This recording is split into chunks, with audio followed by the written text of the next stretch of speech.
Crônicas do Amanhecer. Por Feijão.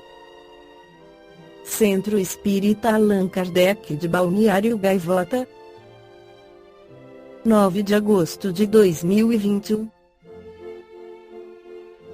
Em meio aos Jogos Olímpicos, Japão homenageia vítimas da bomba atômica em Hiroshima. O Japão homenageou nesta sexta-feira 6/8 as vítimas da bomba atômica em Hiroshima lançada em 6 de agosto de 1945, com a polêmica este ano sobre a recusa do Comitê Olímpico Internacional em respeitar um minuto de silêncio durante os Jogos Olímpicos de Tóquio. Sobreviventes, parentes e um grupo de dignitários estrangeiros compareceram à cerimônia em Hiroshima para homenagear as vítimas e pedir a paz no mundo.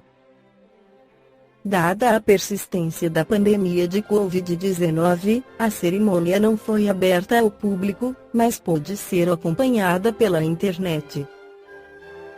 Os participantes, usando máscaras e muitos vestidos de preto, observaram um minuto de silêncio às 8h15, 20h15 de quinta-feira em Brasília, horário em que a bomba atômica americana foi lançada sobre a cidade há 76 anos. Constrangimento com o COI. Sobreviventes e o município de Hiroshima propuseram ao COI convidar os atletas dos Jogos a se juntarem ao Minuto de Silêncio de Tóquio.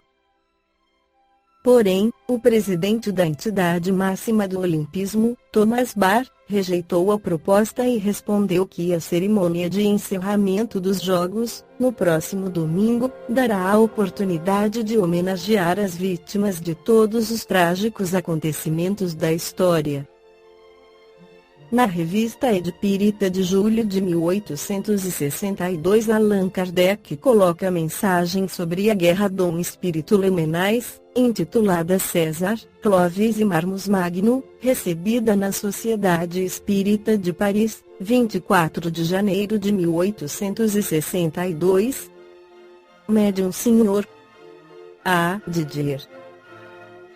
Esta não é apenas uma questão material, mas, também, muito espiritualista. Antes de abordar o ponto principal, do qual falaremos em primeiro lugar. O que é a guerra? Para começar, respondemos que a guerra é permitida por Deus, pois que existe, existiu e existirá sempre. É erro na educação da inteligência não ver em César senão um conquistador, em Clovis senão um bárbaro, em Carlos Magno senão um déspota, cujo sonho insensato queria fundar um imenso império.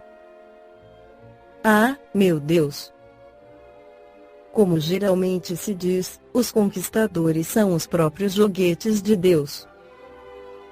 Como sua audácia, seus gênios fez chegar ao primeiro posto, viram em torno de si não só homens armados, mas ideias, progressos, civilizações, que era necessário lançar às outras nações. Partiram, como César, para levar Roma à Lutécia, como Clovis, para os germes de uma solidariedade monárquica, como Carlos Magno, para irradiar o facho do cristianismo entre os povos cegos, nas nações já corrompidas pelas heresias dos primeiros tempos da Igreja. Ora, eis o que aconteceu. César, o mais egoísta desses três grandes gênios, faz servir a tática militar, a disciplina, a lei, numa palavra, para os trazer às galhas. Na retaguarda de seus exércitos seguia a ideia imortal, e as tribos, vencidas e indomáveis, sofriam o jugo de Roma, é certo, mas se transformavam em províncias romanas. A orgulhosa Marsella teria existido sem Roma. Lugdunum assim se chamava Lyon, terra natal de Allan Kardec, fundada pelos romanos em 43 a.C. e tantas outras cidades célebres nos anais tornaram-se centros imensos, focos de luz para as ciências, as letras e as artes. César é, pois, um grande propagador, um desses homens universais, que se servem do homem para civilizar o homem, um desses homens que sacrificam homens em proveito da ideia. O sonho de Clovis foi estabelecer uma monarquia, bases, uma regra para o seu povo. Mas como a graça do cristianismo não o iluminava ainda, foi propagador bárbaro.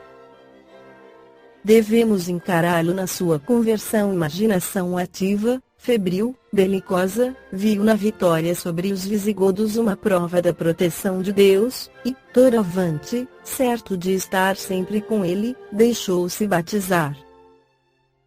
Eis que o batismo se propaga nas Gálias e o cristianismo se expande cada vez mais. É o momento de dizer, com Cornélio, Roma não era mais Roma. Os bárbaros invadiram o mundo romano. Depois da pilhagem de todas as civilizações esboçadas pelos romanos, eis que um homem sonha espalhar pelo mundo, não mais os mistérios e o prestígio do Capitólio, mas as crenças formidáveis de Aix-la-Chapelle. Eis um homem que está, ou se julga com Deus. Um culto odioso, rival do cristianismo, ainda ocupa os bárbaros. Carlos Magno precipita-se sobre esses povos e Wittikind, depois de lutas e de vitórias equilibradas, enfim se submete, recebendo o batismo humildemente. Eis aí, por certo, um quadro imenso, onde se desenrolam tantos fatos, tantos golpes da providência, tantas quedas e tantas vitórias. Mas qual a conclusão? A ideia, universalizando-se, propagando-se cada vez mais, não se detendo nem nos desmembramentos das famílias, nem no desânimo dos povos, e tendo como objetivo, por toda parte, a implantação da cruz do Cristo em todos os pontos da terra, não constitui um imenso fato espiritualista. É preciso, pois, considerar esses três homens como grandes propagadores que, por ambição ou por crença, avançaram a luz no Ocidente, enquanto o Oriente sucumbia na preguiça embriagadora e na inatividade. Ora, a Terra não é um mundo onde o progresso se faça rapidamente e por meio da persuasão e da mansuetude. Não vos admireis, pois, que muitas vezes seja preciso tomar da espada, em vez da cruz. Na sequência, Allan Kardec questiona o espírito de Lamennais P. Dissestes que a guerra existirá sempre. Todavia, parece que o progresso moral, destruindo as suas causas, a fará cessar. Resp. Ela existirá sempre, considerando-se que sempre haverá lutas, mas as lutas mudarão de forma. É verdade que o Espiritismo deve espalhar no mundo a paz e a fraternidade. Contudo, bem o sabeis, mesmo com o triunfo do bem sempre haverá luta.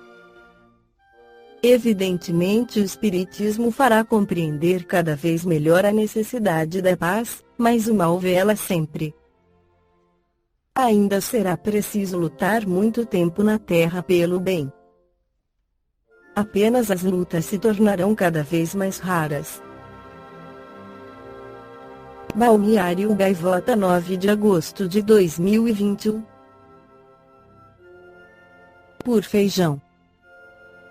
Centro Espírita Allan Kardec de Balneário Gaivota. Que a paz esteja com todos.